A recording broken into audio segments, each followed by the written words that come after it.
Welcome everyone. So today we are going to discuss how to assess a patient who is suffering from bronchial asthma. This is the second video of the series on management of bronchial asthma in children that is based upon the guidelines given by Global Initiative for Asthma or GINA. So as always, the management of asthma is very confusing. The diagnosis, the assessment, the management, everything is very confusing. But if you understand the basics correctly, then it all becomes a slight easy. So we'll proceed with today's discussion based upon this outline. How does the perception of symptoms of asthma differ in different patients? What is meant by asthma control? What are the various treatment issues in asthma? What are the various comorbidities? What is meant by mild, moderate, and severe asthma? And how to approach a patient who is having uncontrolled symptoms despite optimal treatment? So first coming to the perception of symptoms. So think about two patients who have the exact diagnosis of asthma has been made in both these patients. One person's outline looks like this and another person's outline looks like this. So the basic difference visibly clear is one person is morbidly obese and another person is thin built or average built. Both have forced expiratory volume in the first second, that is FEV1, 60% of the predicted as revealed in the spirometry. So how do the symptoms differ in these two patients?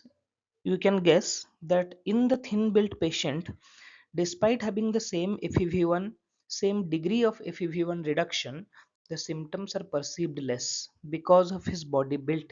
But in the obese patients, the same degree of FEV1 reduction, the symptoms are perceived more. Similarly, for a person who is physically active, does not lead a sedentary lifestyle, if he has the same degree of FEV1 reduction as another person who lives a fairly sedentary lifestyle, the symptoms are perceived much less in the active person rather than in the person living the sedentary lifestyle.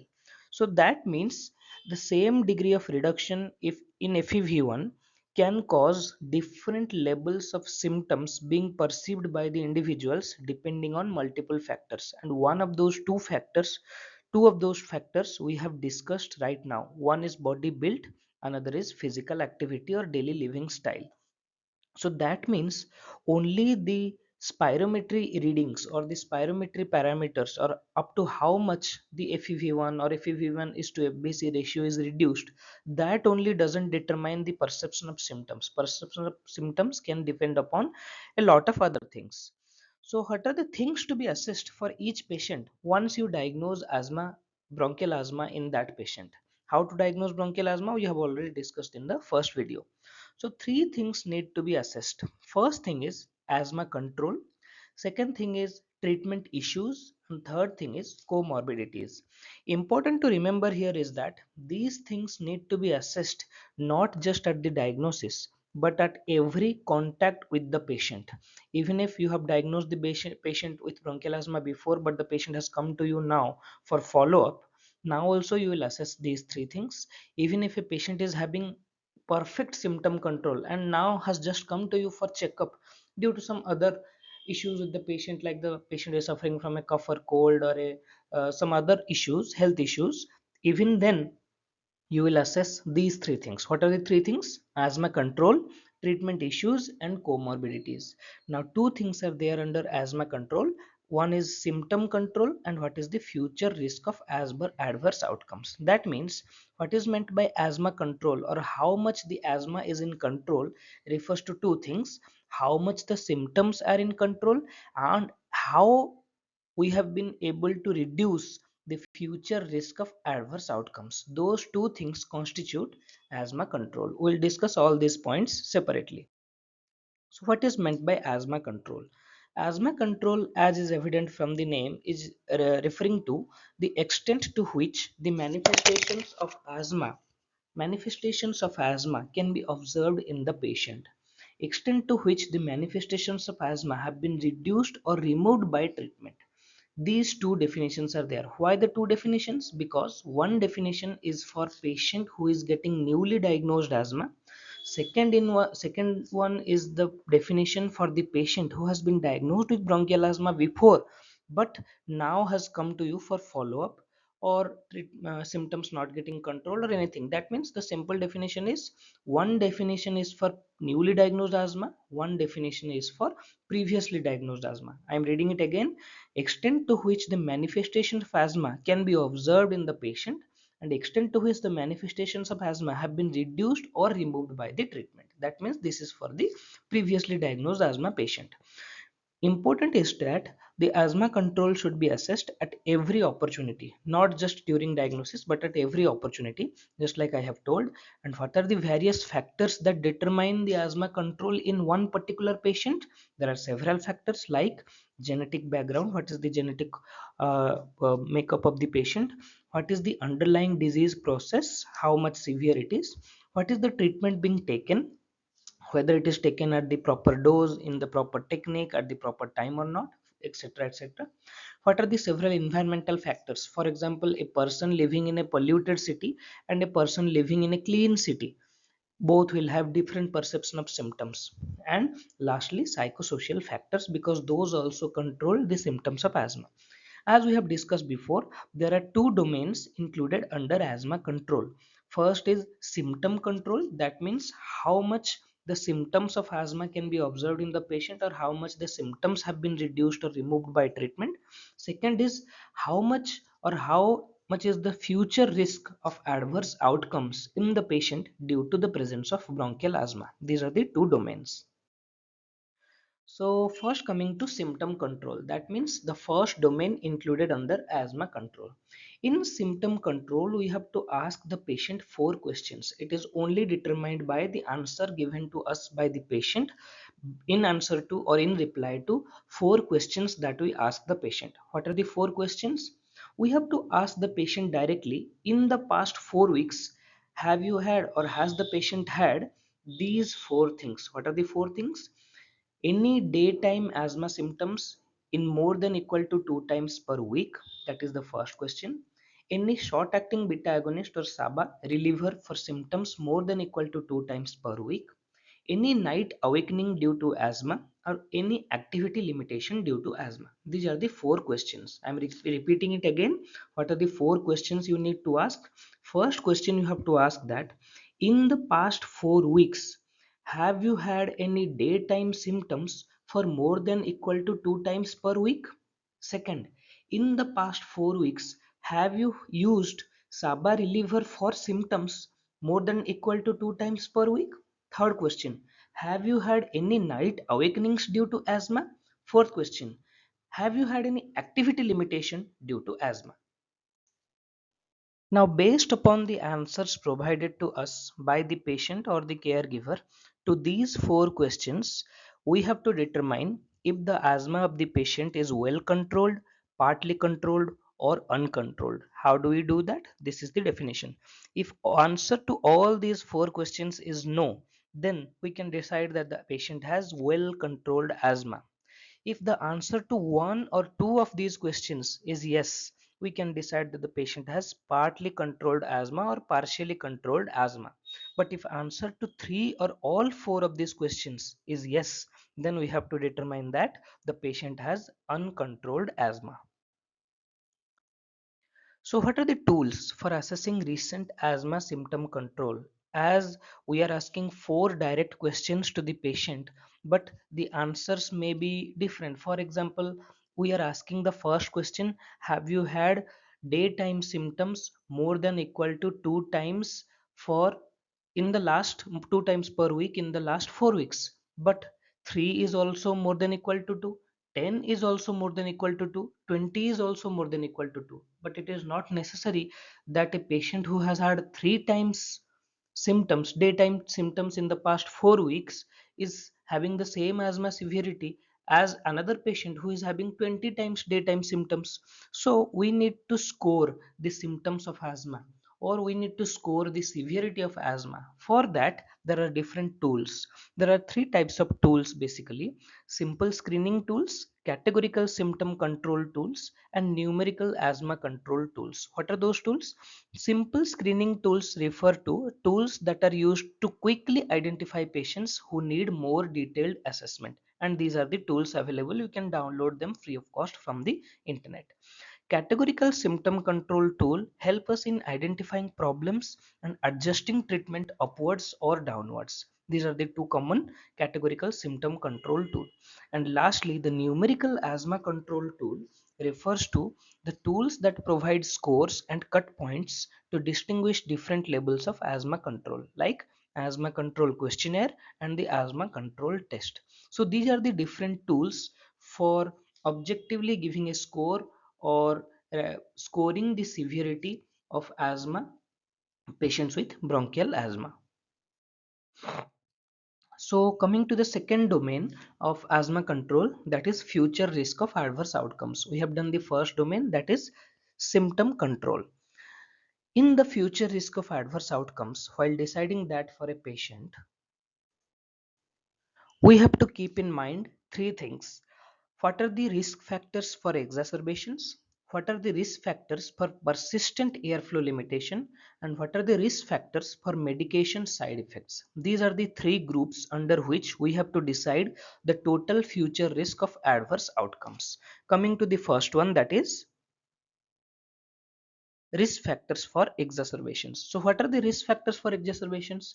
Any history of more than equal to one exacerbation, asthma exacerbation in the last 1 year, poor adherence to treatment, using the inhaler by incorrect technique, any history of admission to the ICU, or if the patient has been intubated before, history of chronic sinusitis, smoking, presence of air pollution, high use of short-acting beta agonist, requirement of 3 or more 200 dose Sava canisters in 1 year, history of previous exacerbations, poor symptom control, suboptimal drug regimen, comorbid allergic disease, GERD, obesity, or presence of poverty. These are the risk factors for severe exacerbations. Similarly, what are the risk factors for persistent airflow limitation? Preterm birth, lower birth weight, greater infant weight gain, exposure to cigarette smoke or noxious agents, chronic mucus hypersecretion, exacerbations in patients not taking inhaled corticosteroids, low initial FEV1, and sputum or blood eosinophilia. These are the symptoms, or these are the risk factors for developing persistent airflow limitation in the future. Lastly, what are the risk factors for medication side effects? Use of frequent oral corticosteroids, use of long-term inhaled corticosteroids, use of high-dose inhaled corticosteroids, use of potent inhaled corticosteroids, using the inhaler by incorrect technique, and concomitant use of cytochrome P450 inhibitors are the risk factors for medication side effects. Asthma control is included as the first part of assessing asthma, but there is an inherent role of lung function assessment in asthma control also. So when should the lung function be assessed? Lung function means doing a spirometry with bronchodilator responsiveness assessment.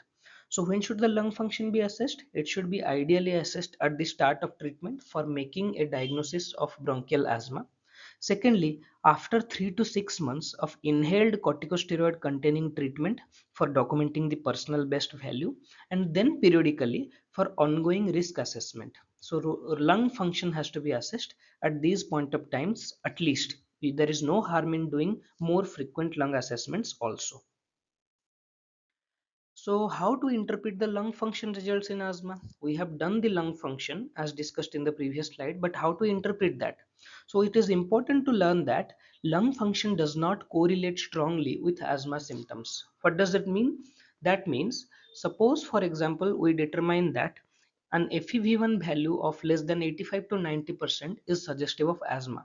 But that doesn't necessarily mean that if a patient has FEV1 value of 60% of predicted and another patient has FEV1 value of 20% of predicted, it is not necessary that the patient having 20% FEV1 has more symptoms than the patient having 60% FEV1, because it is determined by multiple other factors like body build, lifestyle, genetic composition, environmental exposure, a lot of things. We have discussed that previously. So lung function does not correlate strongly with asthma symptoms. But if a patient has low FEV1% predicted, especially less than 60%, then the patient is at a higher risk of developing exacerbation, and also at a higher risk for the higher risk for developing decline in lung function in the future.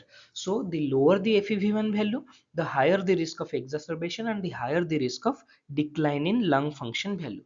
But if the symptoms are few, suppose, what does this mean? So suppose the FEV1 is low but the symptoms are few.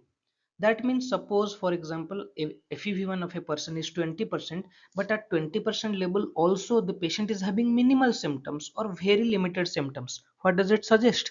It suggests that the patient is having minimal symptoms because the patient is having limitation of lifestyle or poor perception of airflow limitation.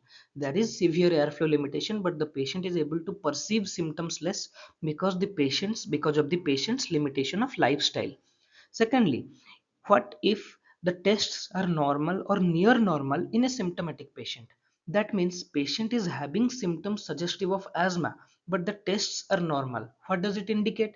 That means if the tests are indicate but symptoms are present, maybe the symptoms are not due to asthma but due to some other conditions like cardiac causes, post-nasal drip, GERD, etc. What are the other conditions and how to diagnose asthma and what are the conditions that may mimic the symptoms of asthma? You can get to know in our first video, that is diagnosing asthma. Thirdly, when there is persistent bronchodilator responsiveness in patients taking ICS or inhaled corticosteroid. Persistent bronchodilator responsiveness, what does it mean? Bronchodilator responsiveness, roughly you can remember like that: if you assess the spirometry parameters before giving bronchodilator and after giving bronchodilator, and there is a change of more than 12% or more than 200 ml from the baseline, then that is called bronchodilator responsiveness. But ideally, if a patient is taking inhaled corticosteroid properly as advised, that responsiveness should disappear after some time because the baseline parameters should improve. So there should be minimal or no difference between the pre and post values because the patient should have a good asthma control. But if even after taking inhaled corticosteroid the patient is having persistent bronchodilator responsiveness, that means what? That means still at the baseline the patient is having severity of asthma, so that suggests uncontrolled asthma. We have to rule out poor adherence or incorrect technique. That means the patient might not be taking inhaled corticosteroid by the proper technique, or the patient might not be taking as per the proper dose. That means poor adherence. That's why this bronchodilator responsiveness is still persisting, which should ideally have disappeared by now. So asthma control, how to interpret changes in lung function in clinical practice. That means if you have diagnosed bronchial asthma in a patient and now you have started the treatment, now the lung function is changing by the repeated, which you have got to know by the repeated spirometric testing, how to interpret that. So if you provide regular ICS treatment and the patient is perfectly taking that as per your advice, then the FEV1 improves within days and it achieves the plateau around 2 months of age. But always the highest FEV1 or personal best should be documented, as we discussed in the slide, indicating when the lung function should be done at 3 to 6 months and all that, personal best documentation. But if the child is having faster than average decline in lung function, faster than average decline means with ICS treatment the patient should not have a decline in lung function, but the patient is having actually faster than average decline in lung function, then as we have already discussed, this patient is at a higher risk of developing persistent airflow limitation, in the future. So what we can do, we can give a trial of higher dose inhaled corticosteroid for a short period, Trial of higher dose corticosteroid means for 3 months we can give that and assess the lung function response, or in place of higher dose inhaled corticosteroid we can use inhaled corticosteroid and LABA combination. LABA refers to long acting beta agonist, but it should not continue longer than this, longer than 3 months, if still there is no improvement after 3 months. Okay. So, what is the difference between short-term monitoring and long-term monitoring in patients? Short-term lung function monitoring is mainly done to assess the response to treatment, to evaluate the triggers for worsening symptoms, and to establish the baseline for action plans. While the long-term monitoring only is done for those with severe asthma and those with impaired perception of airflow limitation. Now coming to the second heading of asthma, that is assessment of asthma, that is treatment issues. So mainly we have to think about three things in treatment issues. First is the inhaler technique, second is the adherence, and third is the goals or concerns of the caregivers. So inhaler technique, what is meant by assessing the inhaler technique? Every time the child comes to your clinic, no matter you have diagnosed the asthma now or now, the child has come to you for asthma control, you have to ask the child to show how they use their inhaler and compare with the device specific checklist. We'll discuss in another video what are the various asthma devices and how to use them individually. So each device has a checklist how to use it properly. Every time the child comes to you, you have to ask the child to show how they are using the inhaler, and you have to use the checklist so that you don't miss any points. If the patient or if the child is not using the inhaler correctly by the correct technique, you have to correct them and also check again if the child or the caregiver has understood the correct technique or not, so that they can use the inhaler by a correct technique from now onwards. That is the inhaler technique. What is meant by adherence? You have to ask, is any of the child's maintenance medication in the home at present? On how many days a week does the child use it? Is it easier to remember to use it in the morning or evening? Where is the medication kept? Is it in plain view to reduce forgetting? And we have to check the date on the inhaler, whether it is, if God forbid, if it is expired or something like that. So we have to ensure the adherence of the patient to the treatment that you have advised by asking all these questions. Lastly, we have to address the goals or concerns of the parents. Does the child or their parent or their caregiver have any concerns about their asthma, like fear of medication, side effects, interference with activity, fear of developing dependence, etc.? Because a common question asked by the parents is, sir, you have prescribed us steroid, but we have heard from our neighbors or contacts or relations that steroids can cause dependence, steroids can cause addictiveness, steroids can cause long-term side effects. So how safe it is to use that? Do we have any alternatives instead of steroids? Lot of questions like that. So we have to address all these concerns of the parents, and we have to address their goals of asthma control also.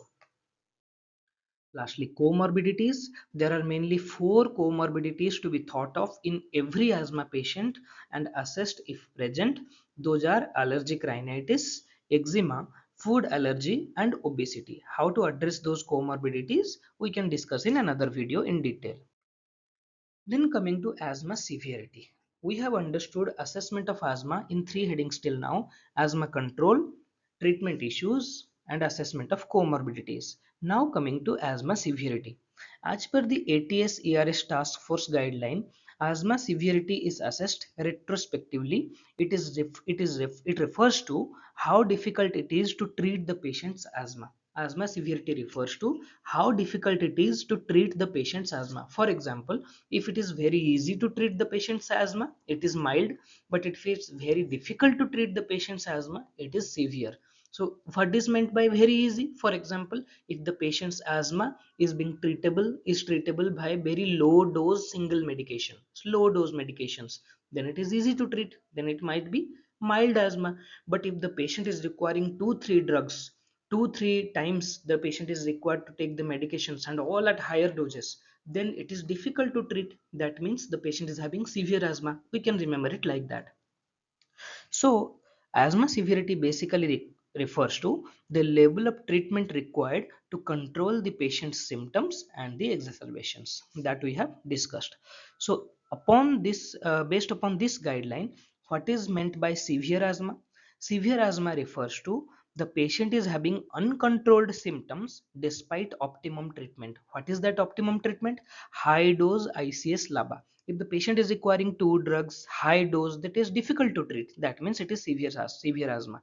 So if the patient is getting high dose ICS LABA, but still the patient is having uncontrolled symptoms, what is meant by uncontrolled symptoms? We have discussed already 3 to 4 of these 4 questions.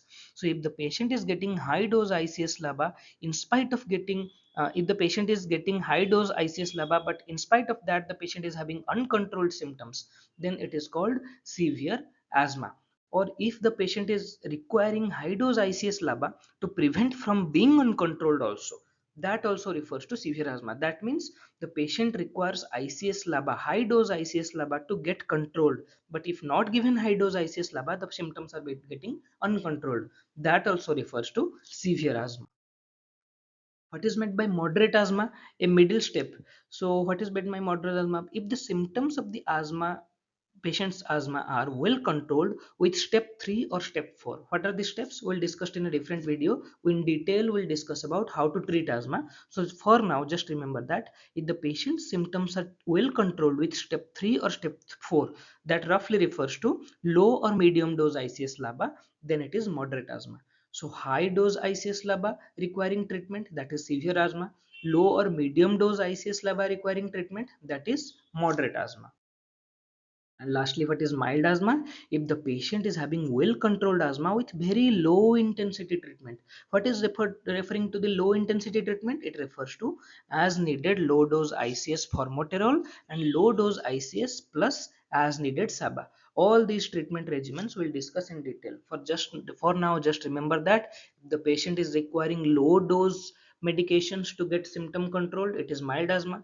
If the patient is requiring medium dose drugs to get controlled, it is moderate asthma. If the patient is requiring high dose drugs to get controlled, it is severe asthma. It is as simple as that.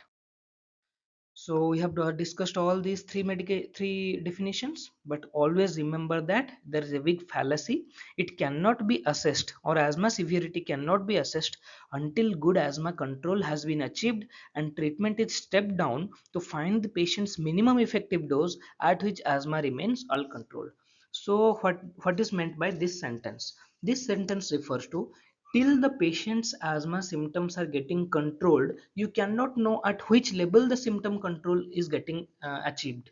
For example, if you have started at low dose but the symptoms are not getting controlled, can you directly tell that the patient is having severe asthma? No, you need to step up. You can move on to medium dose, then also symptom is not getting controlled, then you can move on to high dose. Suppose then the symptoms are getting controlled, then you can tell that the patient is requiring high dose drugs or high dose ICS LABA to achieve well controlled symptoms, then we can call it a severe asthma. So that's why the big confusion arises. Do not confuse between severe asthma and uncontrolled asthma. What is meant by severe asthma and what is meant by uncontrolled asthma?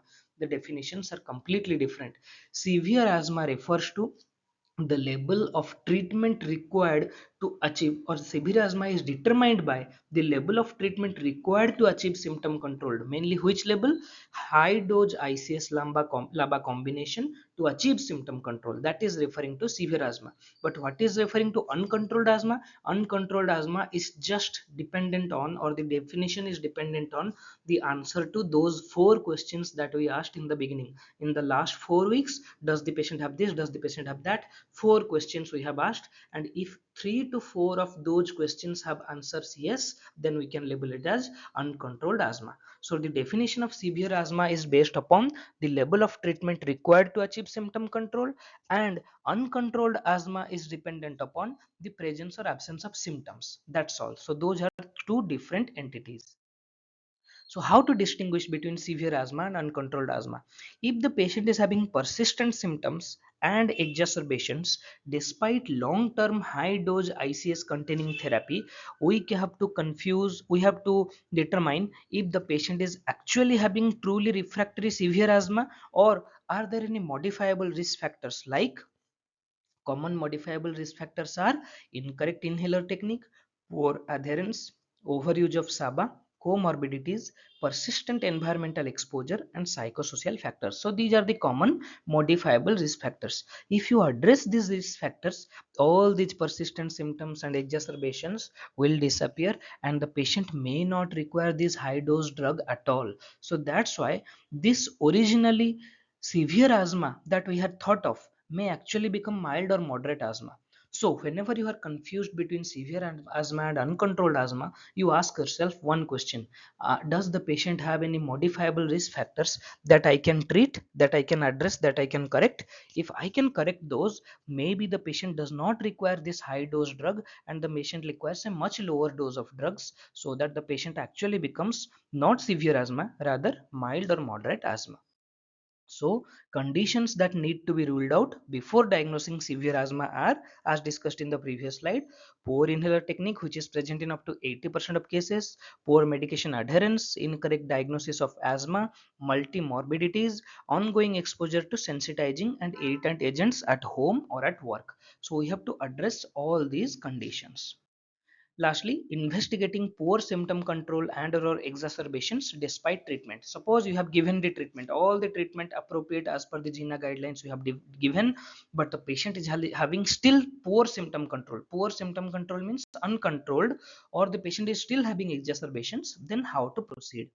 So this is the flow chart. We have to first watch if the patient is using their inhaler and discuss adherence and barrier to use. We have discussed before, whenever the patient comes, what is the first treatment issue you address? You ask the patient to use the inhaler and see, just observe how the patient is doing. If the patient is doing correctly or incorrectly, and if incorrectly, you have to address that. So that is actually the first step. You have to watch the patient using their inhaler and discuss adherence and the barriers to use. You have to check against the inhaler checklist, show the correct method and recheck every time. You have to have empathic discussion to identify poor adherence and maintenance treatment with the parents or the caregivers. But suppose this has been addressed or the patient is having correct technique also, then what is the next thing? You have to confirm the diagnosis of asthma. Is actually this patient having asthma, or have we misdiagnosed, or have we missed something? So you have to consider alternate diagnosis possibilities, or you have to confirm the diagnosis of asthma again. So if no evidence of variable airflow limitation on spirometry, how to confirm the diagnosis of asthma by variable airflow limitation, we have discussed in our first video. You can watch it again. So if there is no evidence of variable airflow limitation on spirometry which is characteristic of asthma, then we have to consider having the ICS dose or making the ICS dose half of what you have prescribed now, and reassess after 2 to 3 weeks. And you have to check the patient if the patient has an asthma action plan. What is the asthma action plan? We have to we will discuss in the treatment video. And we have to consider using a challenge test or a provocation test to confirm the diagnosis of asthma again. Basically this line refers to, this box refers to, we have to consider the possibility that we might be dealing with a case of asthma and we might not be dealing with a case of asthma also. So we have to confirm the diagnosis of asthma again, because why? The patient has not had adequate symptom control despite of having appropriate treatment. Thirdly, if this is also there is no issue there, the patient is actually having asthma, then what to do? If possible, remove potential risk factors and assess and manage comorbidities that we discussed in the previous slide. We have to check for risk factors like smoking, beta blockers, domestic and occupational allergen exposure. We have to manage the comorbidities like GERD, rhinosinusitis, obesity, OSA, etc., obstructive sleep apnea, etc. So we have to manage the comorbidities, because in presence of comorbidities, the perception of asthma symptoms might be more than expected. So if that is also addressed, then what to do? Then we have to consider stepping up the treatment. That means maybe this level of treatment is not adequate for this child or becoming inadequate. So we have to consider stepping up. What is meant by stepping up, we will discuss in the treatment video. So consider short term, that is short term refers to 3 to 6 months of step up treatment to next level, or alternative option, use a shared decision making with the parents or the caregivers. Lastly, if that is also not getting controlled after stepping up, then we have to refer to the expert for advice. Who are the experts? There are many doctors who have specialized in asthma, bronchial asthma, and allergy. They are allergy specialists, bronchial asthma specialists. There is no harm in asking for a second opinion ever in your life.